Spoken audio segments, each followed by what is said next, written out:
to the Tuesday Night Touchdown Podcast with your hosts, Reese Downing and Jacob Workman.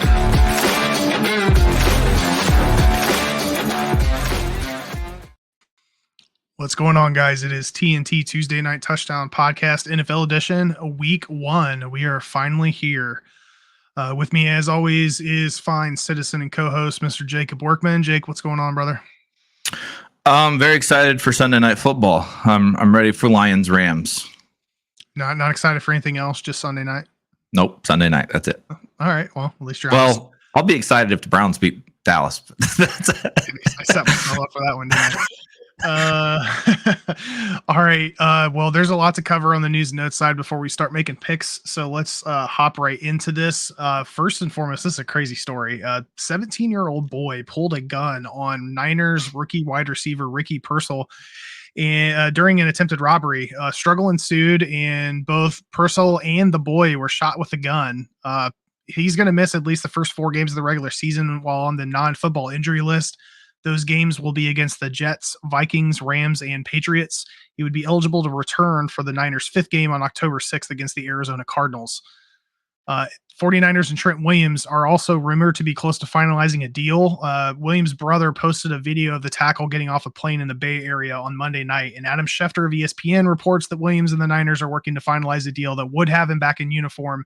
The team did sign tackle Brandon Parker as a backup option in the event that a deal isn't completed, and he did take the spot that Ricky currently held on the roster. I believe that deal is done. I believe they got it done about 2 hours ago. Perfect. All right. Well, there you go. Yeah. So that deal is complete. Sounds like it's a three-year, $82.66 million that includes $48 million fully guaranteed. Nice. He cashed in. That'll put him in a Niners uniform for the rest of his career because he's already, he's up there in age. So good for the Niners and Williams getting that done. They had a lot of question marks between him and Brandon Ayuk, and they finally got it done just before the season kicked off. So good news for them. Jumping into some other team updates here. The Seattle Seahawks plan to open the season in throwback unis from the 90s. The classic silver helmet, royal blue, and apple green jerseys and silver pants made their first appearance in a Week 8 win over the Browns last year. It's going to be the first of 2 times the teams wear them this year, the second being their Week 6 Thursday night matchup against the 49ers. Baltimore Ravens, who were over the salary cap as recent as last week, have restructured Roquan Smith's contract, creating just under $5 million in cap space. This was kind of funny. Someone in Philly has been faking political ads that claim presidential candidate Kamala Harris is the team's official candidate. The team is working with their advertising partner to have them removed and replaced. For those of you that are watching on YouTube, you'll see an image of that. It's kind of funny. Former Nebraska head coach Scott Frost is joining the Rams staff as a senior football analyst. Jake, Rams fan, what do you think about that? I mean, it can't hurt. He's known for great offenses. I mean, he was a national champion head coach at UCF. So, I mean, that's I love what his offense is. It's a fun offense. I think, putting him with Sean McVay, McVay's brought in a lot of guys like that. Jesus, what the hell is the guy's name? Cliff Kingsbury was there for a little bit, and guys like that, like the high-powered offensive guys from college football. McVay's kind of gave them a little run through. Also, with what you were mentioning with Seattle's uniforms, the Lions haven't officially announced it yet, but they've thrown some hints out that we might see the all-black uniforms with the blue helmets on Sunday Night Football this week. I love it. Those are my favorite jerseys. All right, let's move into some player availability updates. There's a lot here. Keeping with Seattle here, Tyler Lockett, who's missed the last couple of weeks with a leg injury, is expected to play in the home opener against the Broncos. Question marks are still up in the air on when Jamar Chase is going to return to the field. He's been seeking a long-term extension, and thus far the team and Chase have not come to an agreement. When head coach Zach Taylor was asked for an update on Monday, he told WLWT's Emily Sanderson, quote, "We'll just take it day by day." Chase is scheduled to only make $1.055 million in base salary this year, which sounds ridiculous. The team did exercise the $21.8 million 5th-year option on his contract for next season, but Chase is undoubtedly looking for a similar contract to those of CeeDee Lamb, Justin Jefferson, Brandon Ayuk. So keep an eye out for that because Chase may not be in uniform by the time Week 1 kicks off. Steelers running back Jaylen Warren, who's been dealing with a hamstring injury, is expected to play in Week 1 against the Falcons. Vikings wide receiver Jordan Addison, who's been nursing an ankle injury after being carted off the field in an August 14th practice, was seen practicing on Monday and looks like he may be good to go for the team's road opener. Jaron Hall, who was recently waived by the Vikings, has been signed to Seattle's practice squad. Tampa Bay edge rusher Yaya Diaby, who's missed more than a month after injuring his ankle in an August 1st practice, was back on the field on Monday and looks to be ready for the Bucs season opener against the Commanders. Cornerback Adoree Jackson has re-signed with the Giants late last week. Head coach Brian Daboll said that they will take it day by day on how much playing time Jackson gets before being fully enveloped in the depth chart. But that late pickup kind of speaks to, I think, his lack of confidence in the existing cornerback room. So look for Jackson to be on the field sooner than later. Kansas City Chiefs running back Clyde Edwards-Helaire has been placed on the non-football injury list and will be out for the first 4 games of the season as he deals with the effects of post-traumatic stress disorder. Jalen Waddle and Tyreek Hill, both of whom have missed some time nursing injuries, returned to practice on Monday, and they both look to be good to go for their home opener. Juju Smith-Schuster and Samaje Perine, both of whom were added to the Chiefs roster last week, may see some playing time in the opener, according to Coach Andy Reid. Dalvin Cook has signed with the Dallas Cowboys, adding to a running back room that almost certainly will be a by committee approach. Free agent wide receiver Michael Thomas, who has been with the New Orleans Saints for quite a while, is currently a free agent. He's going to be suspended week 1 as punishment stemming from a November 2023 arrest for simple battery and criminal mischief. And finally, we've got tight end Mark Andrews, who's been out since mid-August after a car accident. He is back in uniform and appears to be fully ready to go for the Thursday night matchup against the Chiefs. A couple updates on some QB battles.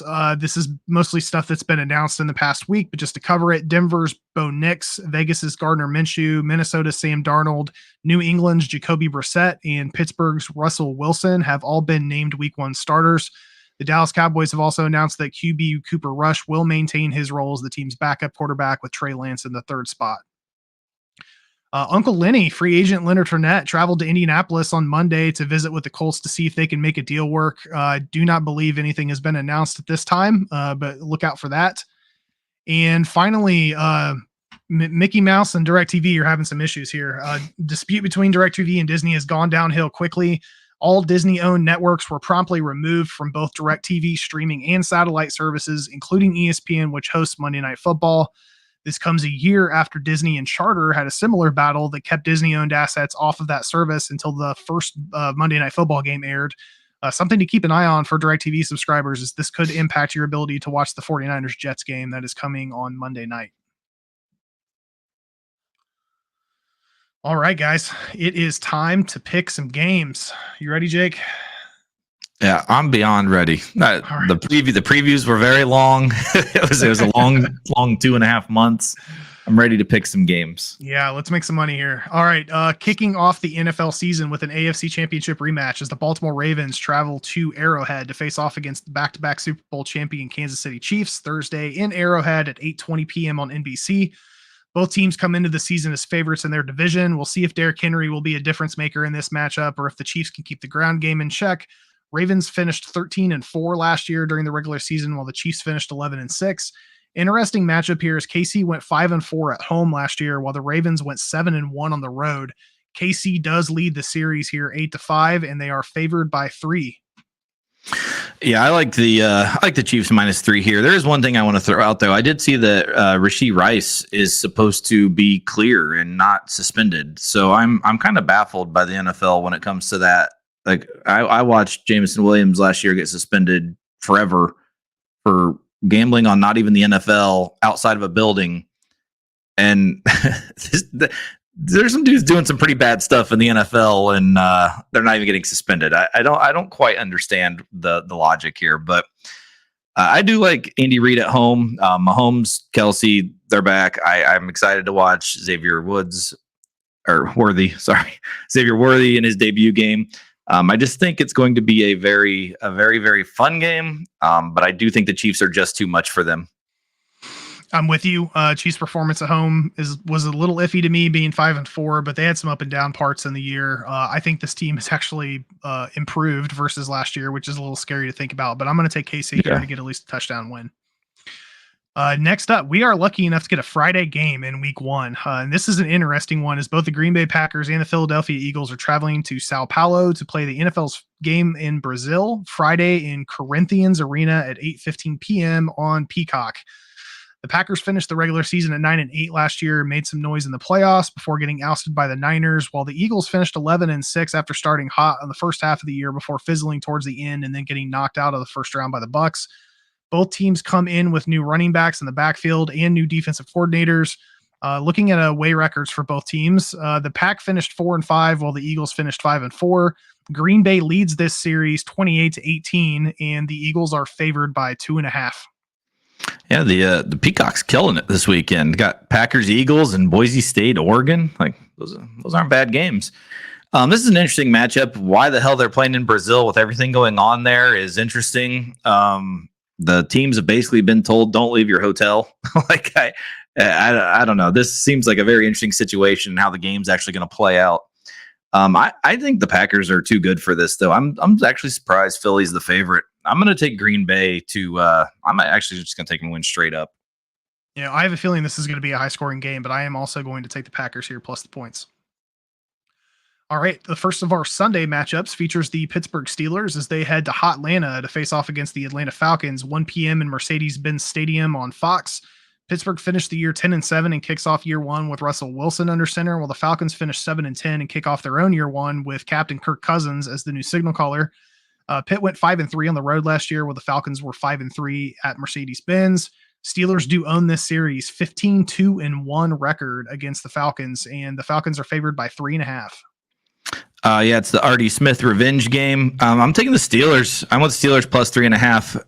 I want to see what Russ can do. And obviously, I think Artie's going to have the offense ready to do something to the Atlanta defense just as kind of some revenge for what happened there.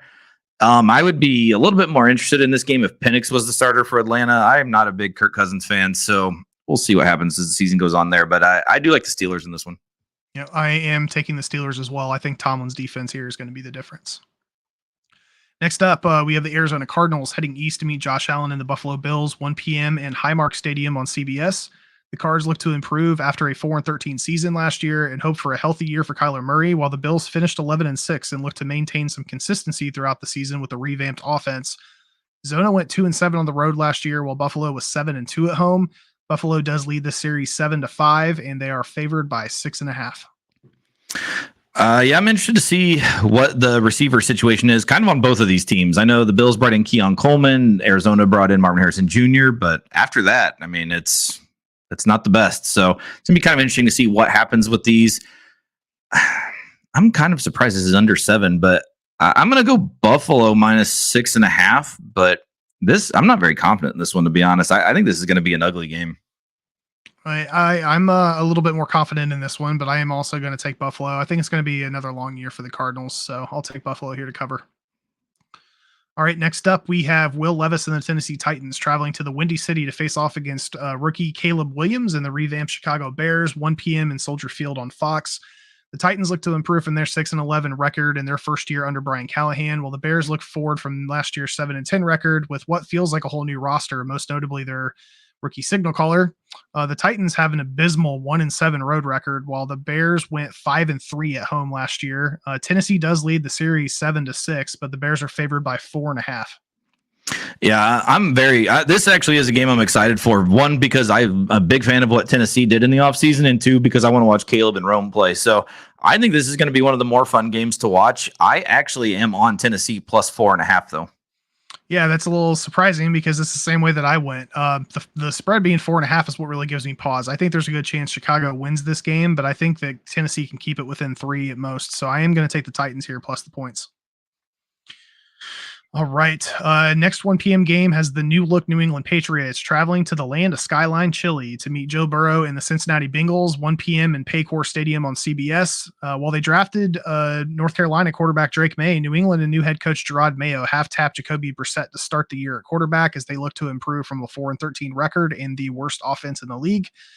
Meanwhile, Cincy, who finished 9-8 last year, come in as one of the top teams in the AFC and are hopeful for a deep playoff run if Burrow can stay healthy.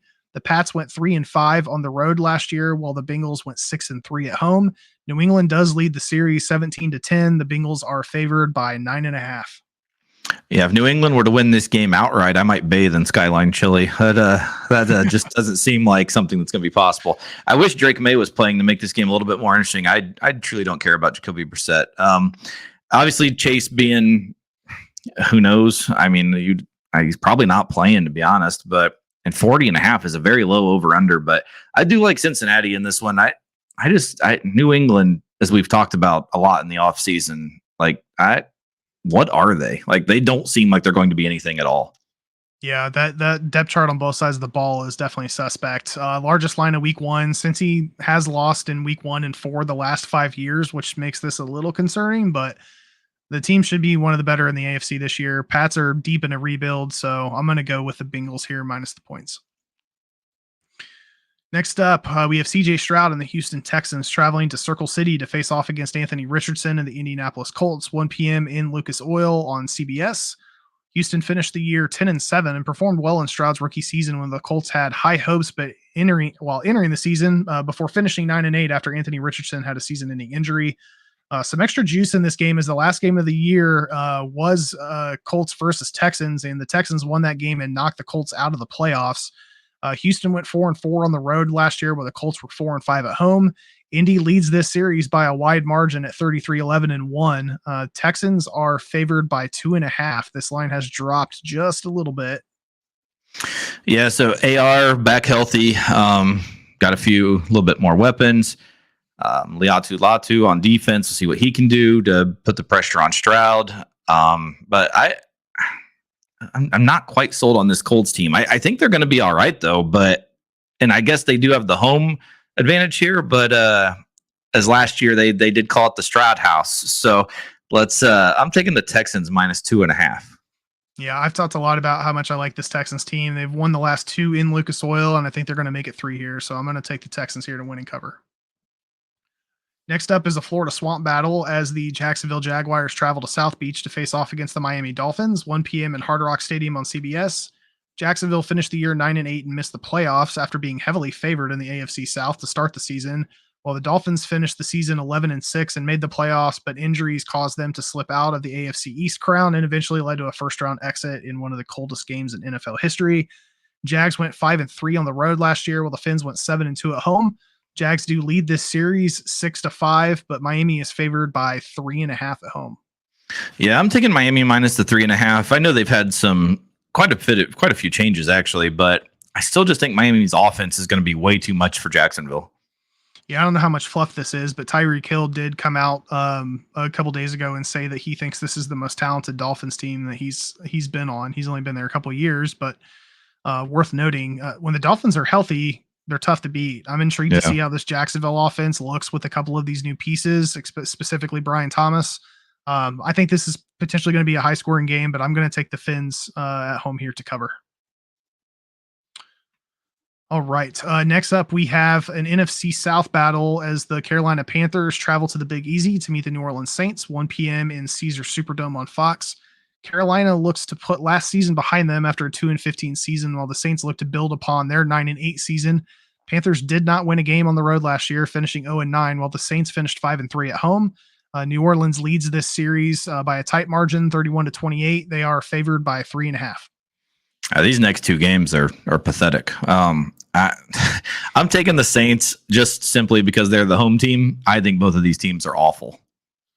Yeah, there's not a lot of talent to go around here. Saints won 4 of their last 5 at home last year, although they were tight games. It's going to be another long year, I think, for the Panthers. I think they'll probably keep it within a touchdown, but that's not enough to do it. So I'm going to take the Saints here to cover. Next up, the last of our 1 p.m. games actually features the Minnesota Vikings, who hit the road to Jersey to battle against the New York Football Giants at MetLife Stadium on Fox. Minnesota finished the year after 7-10 and will play 2024 without their first-round draft pick in QB J.J. McCarthy after he tore his meniscus in his knee and is out for the season, while the Giants finished the year at 6-11 and hope to get a full year out of their quarterback in Daniel Jones. The Vikes went 5-4 on the road last year, where the Giants finished 4-4 at home. Minnesota leads the series 18-13 and are favored by 1.5. Yeah, this one I really question this game. I don't know. I'm gonna take the Giants. I think it's the bad pick here, honestly. But I'm taking the Giants plus the 1.5. I just don't.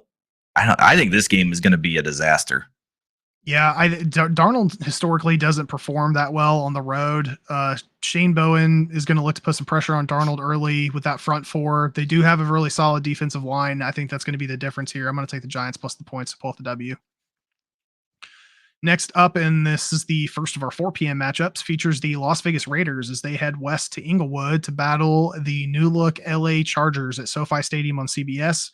Vegas finished the season 8-9 and are hopeful for a smoother season under interim head coach Antonio Pierce, who's now full-time, while the LA Chargers enter the year in reset mode after a 5-12 year, moving on from Brandon Staley and hiring former Michigan Wolverine head coach Jim Harbaugh to take over. The Raiders went 2-6 on the road last year. The Chargers went 2-7. Storied series here with Vegas leading 69, 58, and 2. Chargers are favored by 3. Yeah, I like the Chargers here in the Harbaugh debut. I'm interested to see what they do with the offense and all the changes that they come out with. I'm still pretty big on the Raiders. I love the Raiders defense, actually. It's going to be a little bit of a question to see what happens on their offense, but I do like the Chargers to get the win in this one and the cover. Yeah, I think the Chargers get the win here, but Vegas's defense, I think, can easily keep it within 3. I honestly think this game's probably going to end up as a push. I'm going to take a flyer and take the Raiders here, but I do think this is probably going to be a push game. All right. Next 4 p.m. matchup features the battle of Russell Wilson's exes as the Denver Broncos travel northwest to face off against the Seattle Seahawks at Lumen Field on CBS. Denver finished last year at 8-9 and looks to the future under rookie quarterback Bo Nix, while the Seattle Seahawks enter year 1 of the post-Pete Carroll era after finishing last season 9-8. Denver went 3-5 on the road last year. Seattle finished 5-3 at home. Denver has control of the series lead 35-22. Seahawks are favored at home by 5.5. Yeah, I'm pumped for this one. We got Ryan Grubb versus Sean Payton. This is my kind of football. The over-under being 41 is crazy. I think it's going to go way over that, but I'm taking Seattle minus the 5.5. Yeah, I was surprised by the over-under on this one as well. This is one of the more interesting games of the week for me as we get to see Bo Nix get his start in the Pacific Northwest. He's got roots there, familiar opponent in Ryan Grubb. I think the Seahawks team may make some noise on the offensive side of the ball, at least this year. Home game in Seattle, so let's roll with the Seahawks here to win and cover. Next up, the Dallas Cowboys head to the Midwest to battle the Cleveland Browns, 4:25 p.m. in Cleveland Browns Stadium on Fox. Inventful stadium name there. Dallas finished the year at 12-5 with a lot of pressure as both head coach Mike McCarthy and QB Dak Prescott are playing on expiring contracts, while the Cleveland Browns look to their first full year under Deshaun Watson after finishing last year 11-6. Cowboys went 4-5 on the road last year, while the Browns were dominant at home, finishing 8-1. Cleveland leads the series here 18-14. They are favored by 2.5. I'm actually taking Dallas to. I think they're gonna just win outright, to be honest. But this is just one of those games where I'm rooting against my own interest. So I'm picking Dallas to win this game. I think it'll be your own interest. Hopefully they lose and then they give Jobu the nod to be the starting quarterback there. Yes. Tough game to pick, especially with the spread. Cleveland plays obviously a lot better at home. Dallas tends to struggle sometimes on the road. My hope is that Zimmer's defense can force some turnovers from Watson, and that'll be the difference. So I'm going to take Dallas here plus the points as well. The last of our 4 p.m. matchups features the Washington Commanders. I didn't say the other team name. Hit the road down. I know it only took me 7 shows. Reset here. Last of our 4 p.m. matchups features the Washington Commanders, who hit the road down 95 to meet Baker Mayfield and the Tampa Bay Buccaneers. 4:25 p.m. in the Ray J on Fox. Washington finished last year 4-13 and enter anew with a new head coach in Dan Quinn and a rookie signal caller in Jaden Daniels. While Tampa finished 9-8 and looks to build upon their playoff win with a similar looking team on both sides of the ball. Commanders went 3-6 on the road last year. The Bucs went 4-4 at home. Washington leads the series by a game, 13-12. Tampa Bay is favored by 3.5. This one's going to be some fun. Get the Daniels debut for Washington, and then Baker with Evans, Godwin, and my guy McMillan from Washington. I'm excited to watch these offenses. I am going to take Tampa minus the 3.5 though on their home field. Yeah, battle of Heisman winners in this one. Baker didn't have the best stats at home last year, but I'm going to give Tampa the nod to force some mistakes early by the Commanders rookie signal caller to make the difference. So let's go Tampa here to cover. That's another surprisingly low over under, like 43.5. To me, that seems like an offensive game, but guess we'll see. Yeah, we'll see what happens. Sunday night matchup is a rematch of the NFC wildcard battle last year as the LA Rams head to Motor City to battle against the Detroit Lions. 8:20 p.m. Eastern kickoff in Ford Field on NBC. LA finished last year at 10-7 as Stafford looks to get his first win in Detroit against his old team, while Detroit finished 12-5 and looks to build upon their 2023 year that saw them one win away from making it to the Super Bowl. The Rams went 5-4 on the road last year, but the Lions were 6-2 at home. LA leads this series by a tight margin, 45-42-1. Your Lions are favored by 3.5. Yeah, the Rams have some offensive line issues going into this game, and that building is going to be loud. I'm not sure this is the week you want to have offensive line issues, especially with our revamped defense. I'm taking the Lions minus the 3.5, and I won't say it's going to be a blowout, but I think we're in pretty good shape in this game. I am very interested, though, the Rams' new offense with Blake Corum back there to go with Kyron Williams mixed with Puka and Cooper. I mean, it's gonna be fun to watch. It's gonna be a great game. Obviously, the Vegas is thinking it's high scoring, 50.5 over under, but I do like the Lions minus the 3.5 in this one. Yeah, you mentioned the offensive line struggles. I think it's going to be interesting to see how this defensive line matches up in the post AD era for the Rams against this Detroit offensive line, because it's arguably the best in football. If they can get to the quarterback, they may be able to keep it within 3, but the problem is that offensive line. I think week 1 is going to look a little different than week 10. This should be another fun game, but give me the Lions here to cover at home. All right, our first Monday Night Football game of the season is a big one as the New York Jets head to the Bay Area to face off against last year's NFC champion San Francisco 49ers, Monday at 8:20 p.m. in Levi Stadium on ESPN and ABC, not on DirecTV as of right now. The Jets finished 7-10 last year and looked to get more than one series out of Aaron Rodgers, while the Niners finished 12-5 last year, hoping to pull together a season that would finally get them a Super Bowl win and not just runner-up. The Jets went 3-5 on the road last year. The Niners were 5-3 at home. San Francisco dominates this series 11-3. They are favored by 4.5. Yeah, this one's interesting to me. I mean, the Niners, they got guys holding out. They got guys getting shot. Their pets' heads are falling off. Like I'm not sure what's going on in San Francisco, but I'm gonna do it. I'm taking the Jets plus 4.5. Interesting. All right. Hell of a first Monday Night Football game here. The Niners have a little bit more juice now that the Ayuk situation's resolved. Trent Williams is now resolved.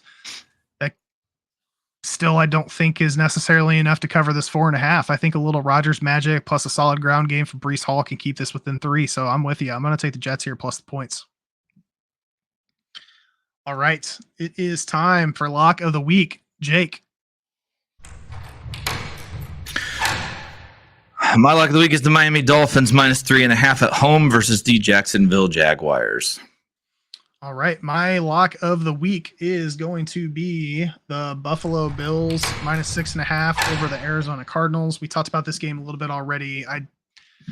I think the Cardinals defense, they drafted a little bit of help in Darius Robinson, but he's going to be out. He's starting the season on IR with a calf injury. That doesn't bode well for Buffalo, or doesn't bode well for Arizona, especially if they keep it on the ground. So that's my lock of the week is going to be Buffalo over Arizona.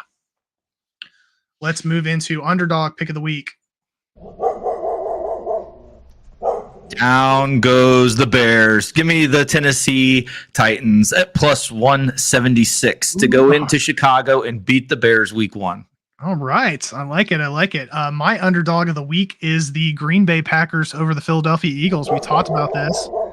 A little surprised that Green Bay is the underdog in this one, so let's take advantage of that. Neutral site. Packers have that offense humming at the end of the last season. I think this is going to be a bit of the shootout, but I'm banking on Green Bay to win this one late. So this is my underdog. It's the Pack. Hopefully it's just a shootout on the field. Good Lord, this game scares me. This is an interesting game. Oh, goodness.